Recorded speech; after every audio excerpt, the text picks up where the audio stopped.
வேதாகமத்தின் இன்றைய தினதூது சகரியா 4:6. அப்பொழுது அவர் செருபாபேலுக்கு சொல்லப்படுகிறதாவது, கர்த்தருடைய வார்த்தை என்னவென்றால், பலத்தினாலும் அல்ல, பராக்கிரமத்தினாலும் அல்ல, என்னுடைய ஆவியினாலே ஆகும் என்று சேனையிலே கர்த்தர் சொல்லுகிறார். எருசலேம் தேவாலயத்தை மீண்டும் கட்டி எழுப்பும் கடினமான பணியில் ஈடுபட்டிருந்த செருபாபேலுக்கு தேவன் அளித்த வாக்குத்தத்தம். மனிதனின் சொந்த பலத்தையோ அல்லது உலகளாவிய அதிகாரத்தையோ நம்பியிராமல் தேவனுடைய பரிசுத்த ஆவியின் வல்லமையை முழுமையாக சார்ந்து வாழும்போது தேவன் நம்முடைய வாழ்வை ஆசீர்வதிப்பார்.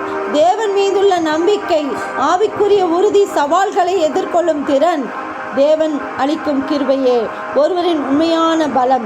தேவ ஆவியானவர் மனிதர்களை பரிசுத்த ஆவியின் மூலமாக நல்வழிப்படுத்துகிறார். பாவ உணர்வை ஏற்படுத்தி ஜெபிக்க தூண்டுகிறார். ஆன்மீக வரங்களினால் நம்மை நிரப்பி வழிநடத்துவார்.